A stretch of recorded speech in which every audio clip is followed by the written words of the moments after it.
దేవుడు తన అనంత జ్ఞానము చేత ఆమ్నిసియన్స్ తన ప్రజలకు ఎలాంటి ఆశ్చర్యకార్యాలు చేస్తాడు, గతంలో దేవుని వాక్యములో చరిత్రలో ఎట్టి ఆశ్చర్యకార్యాలు చేశాడు అనేది ముఖ్యాంశాలు విందాం.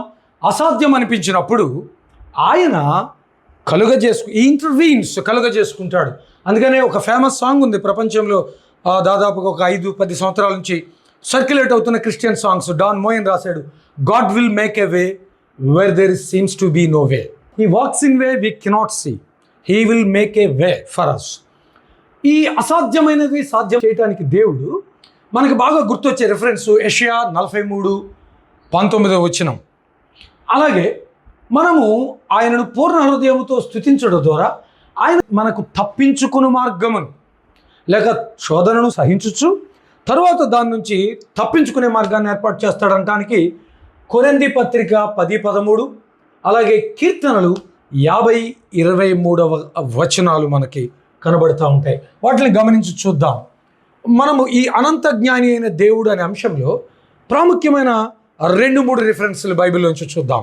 ఒకటి, కీర్తనలు మనం చూస్తే ప్రభువు గొప్పవాడు, అధిక శక్తి సంపన్నుడు, జ్ఞానమునకు ఆయన మితి లేనివాడు, లేకపోతే ఆయన జ్ఞానానికి మితి లేదని అర్థం వస్తూ ఉంది. Is so absolute, his understanding is beyond comprehension. That means it is unfathomable. అది మన ఊహకు మన జ్ఞానానికి మించి ఉన్నది. ఎలాగూ చేశాడు ఇజ్రాయేల్ కట్టి కార్యాలు అనేవి మనం చూద్దాం. అంతేకాదు, ఇఫ్ యు అబ్జర్వ్ ఇట్, మొదటి సమూయేలు గ్రంథం 2వ అధ్యాయంలో హన్నా ప్రేయిడ్. హన్నా ఏం ప్రార్థించిందంటే, talk no more so very proudly. ఎవరు గర్వంగా మాట్లాడకూడదు. Let not arrogance come from your mouth, for the Lord is good, God of knowledge. ఇది నేను ఈ గాడ్ ఆఫ్ నాలెడ్జ్ అనే మాట అన్ని వెర్షన్స్లో మనకు ఉండదు, కానీ ఈ హెబ్రీ నుంచి తీసుకుంటే కొన్ని ఇంగ్లీష్ వెర్షన్లో గాడ్ ఆఫ్ నాలెడ్జ్, జ్ఞాని అయిన దేవుడు, లేకపోతే జ్ఞానమయ్యున్న దేవుడు. That is good thing, I think so. జ్ఞానమయ్యున్న దేవుడు లేకపోతే అనంత జ్ఞాని అయ్యున్న దేవుడు అనే కాంటెక్స్ట్ హెబ్రీలో వస్తూ ఉంది. ఈ అనంత జ్ఞాని అయిన దేవుడు ఏం చేస్తాడనేది కూడా చూద్దాం. తన ప్రజలకు ఇబ్బందులు కలిగినప్పుడు, ప్రతికూల పరిస్థితులు కలిగినప్పుడు ఆయన ఏం చేస్తాడు, ఏం చేశాడు. Let us come to the important verses. తులసి పత్రిక 1:19 మీరు చూస్తే, ఆయన యందు సర్వసంపూర్ణతయు నివసించవలనని ఆయన శిలువ రక్తము చేత సంధి చేసి, the blood of cross, his blood which washed on the cross, శిలువ మీద చిందించబడిన ఆయన రక్తము ద్వారా సమస్తము, అవి భూలోకమందున్నవైనను పరలోకమందున్నవైనను, అవి తండ్రి చేత సమాధానపరచబడవలనని ఆయన అభీష్టమైంది. ఆ రక్తము ద్వారా లేక ఆయన ద్వారా తనతో సమాధానపరుచుకోవాలని తండ్రి అభీష్టమైంది. అంటే final decision, a strong and final decision is అభీష్టం. ఈ బైబిల్లో కొంత చరిత్రను మనం గమనిస్తే, దేవుడు తన ప్రజల విషయంలో కలుగు చేసుకుని వారిని దీవించాలనుకున్నప్పుడు Satan plan it different way. అపవాది మరో రకంగా ప్లాన్ చేస్తే, God opened many ways to his people that could not be shut by anybody. ఎవరి వలన మూయబడలేని లేక మూయబడని మార్గాలు తన ప్రజలకు ఎన్నో దేవుడు తెరిచాడు. Suppose you take about life of Joseph. యోసేపు ఆ ప్రిజన్లో నుంచి బయటకు వస్తాడని ఎవ్వరూ అనుకోరు. కారణం, అతడు బానిసగా ఉన్నాడు, కొనిపోబడ్డాడు. ఒకటి, అతడు పరాయి దేశస్థుడిగా ఉన్నాడు. మూడవది, అతని మీద ఘోరమైన క్రైమ్ మోపబడింది. అది ఒక officer, highest official of Pharaoh's courts, ఫరోకు సంబంధించినటువంటి ఒక పెద్ద అధికారి ఇంట్లో అతడు ఒక చెయ్యగూడని వినగూడని నేరము చేసినట్లుగా తన మీద he was imposed such a burden, such a blame, such crime. కానీ ఆశ్చర్యంగా దేవుడు ఏం చేశాడు? ఏమీ మనం అనుకున్నట్లు చేయలే. ఈ ఫారో డ్రెమ్ట్ డ్రీమ్, అంతే. ఫారోకి, రాజైన ఫారోకి అక్కడ ఒక కల వచ్చింది. ఏమీ లేదు అందులో. ఆ కలభావం అతనికి తెలియలేదు, చెప్పేవాళ్ళు లేకుండా అయిపోయాడు, అంతే. దేవుడు దీవించాలనుకుంటే ఒక చిన్న తలంపు చాలు. A small thought is enough to be blessed by God. అది ఇక్కడ తెలుసుకోవాలి. అంతేగాని ఆశీర్వాదాల కొరకే దేవుని వెనకాల వెళ్ళి శోధించి నశించిపోయిన వారు ఉన్నారు. ఇజ్రాయేలీలు 40 సంవత్సరముల their desert journey for 40 years is giving great lesson to the entire humanity. కానీ ఇక్కడ అలా జరగదు. సాతాను ఎన్ని వేషాలు వేసినా, సాతాను చివరికి ఎన్ని వేషాలు వేస్తాడని ఉంది ఇక్కడ చూడండి. ఇది ఆశ్చర్యము కాదు. సాతాను తానే వెలుగుదూత వేషము ధరించుకుంటాడని ఉంది. నీతి పరిచారకుల వేషము కూడా వేస్తాడు అని మనకి 2 కొరింథీ పత్రిక 11వ అధ్యాయం. Satan himself masquerades as an angel of light. Masquerades, ముసుగు, వెలుగుదూత వేషం వేస్తాడు. ఇంకేం వేస్తాడు వాడు? Masquerades and what their action deserve. ఇంకా వాడు servants, then is servants also masquerade servants of righteousness. నీతి పరిచారకుల వేషం, 1 వెలుగుదూత వేషం, 2 నీతి పరిచారకుల వేషం. చాలామందికి ఏంటంటే ఈ రూపంలో వస్తే తట్టుకోవటం చాలా కష్టం. ఎందుకంటే ఇన్సైడ్ ఎనిమీస్. ఒక బైబిల్ టీచింగ్ చేసే ఒక సైంటిస్ట్, క్రిస్టియన్ సైంటిస్ట్ ఏం చెప్పాడంటే దీన్ని, సిలువ సైనికునికి అంతర్గత శత్రువులు వీళ్ళు. ఒక soldier of cross and internal enemies అనే స్లోగన్ ఆయన ఇచ్చాడు. అంతర్గత శత్రువులు అనమాట. ఒక రకంగా చెప్పాలంటే కోవర్టులు. అంటే సాతాను సైన్యమే వీళ్ళు. దేవుని సేవలో చేరతారు. చేరి దేవుని సేవను ఎలా డ్యామేజ్ చేయాలి, దేవుని వాక్యాన్ని చూపెట్టి మనుషుల్ని ఎలా భయపెట్టాలి, ఎలా లొంగ తీసుకోవాలి, మతం పేరుతో వ్యాపారం ఎట్లా చేయాలి, తర్వాత యథార్థంగా సేవ చేస్తున్న వాళ్ళని ఎలా భయపెట్టి హింసించి బాధ పెట్టాలి, దేవుని సేవకు సంబంధం లేని వాళ్ళు, రక్షణ అంటే తెలియని వారిని బలవంతంగా సేవలోనికి లాక్కొచ్చి అందులో పెట్టి వారితో దేవుని సేవను ఎలా డిస్టర్బ్ చేయించాలి, ఇవి వాడి కార్యకలాపాలు. ఇట్లా ప్రపంచంలో చాలా చోట్ల జరుగుతోంది. మీరు గమనించండి. మరి మార్మోనిజం కానివ్వండి, జెహోవా విట్నెస్లు కానివ్వండి, ఇంకా అనేక ఒక సెక్ట్స్ ఉన్నాయి క్రిస్టియానిటీలో.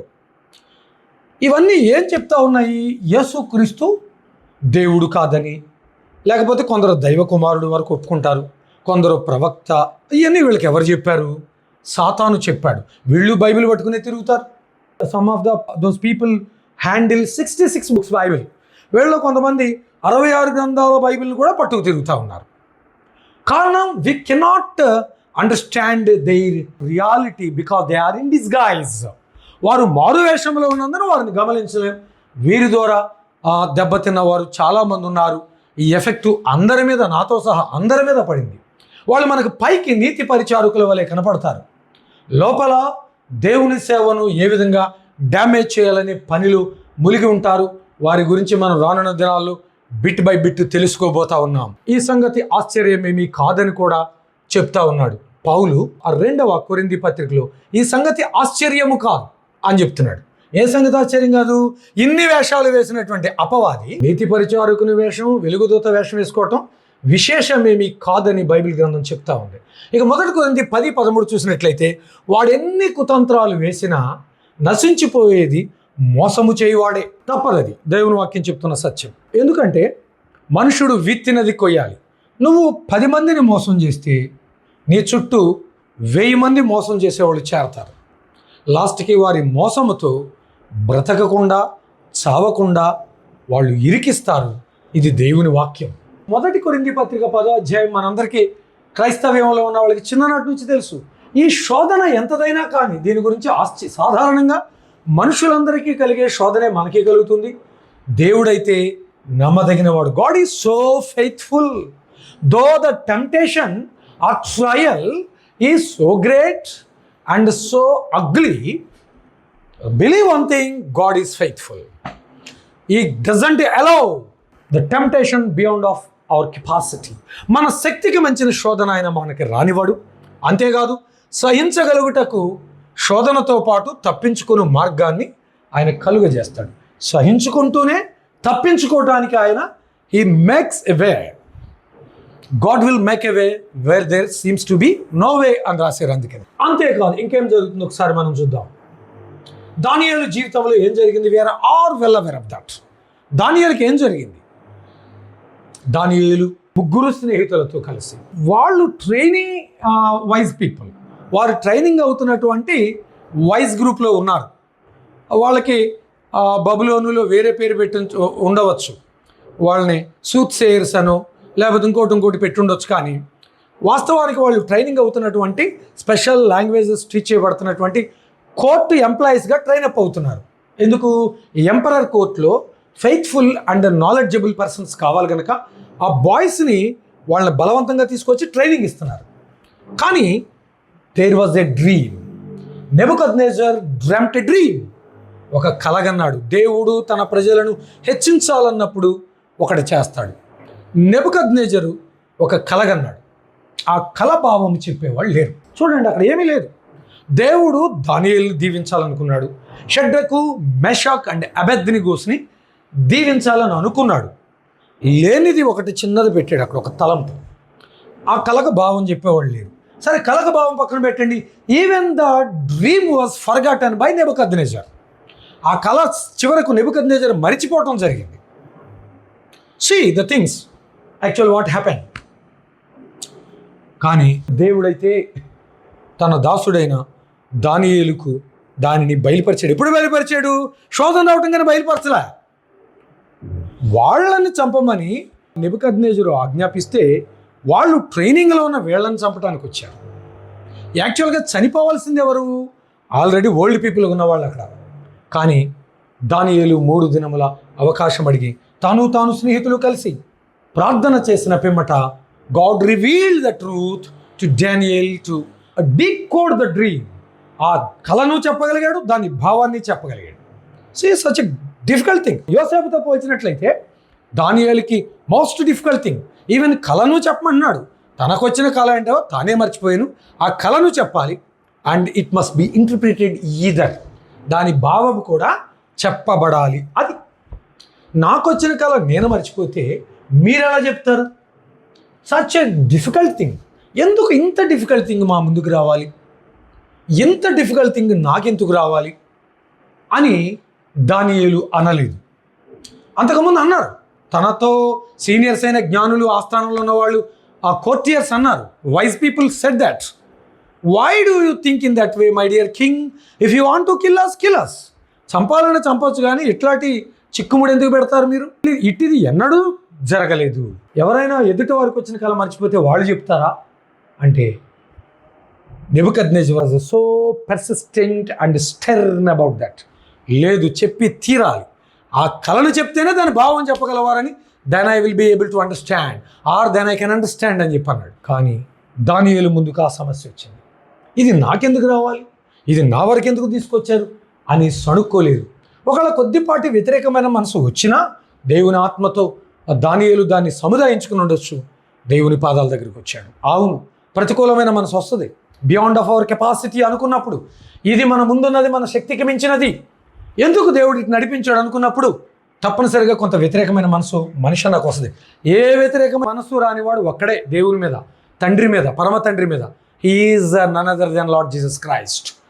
పరమ తండ్రికి సంపూర్ణ విధేయత చూపించిన వారు సృష్టిలో ఎవరైనా ఉన్నారంటే ప్రియకుమారుడు, అద్వితీయ దైవ కుమారుడు, ఏకైక లోకరక్షకుడైన యేసుక్రీస్తు ఒక్కడే. ఆ విషయాన్ని మనం గమనించాలి.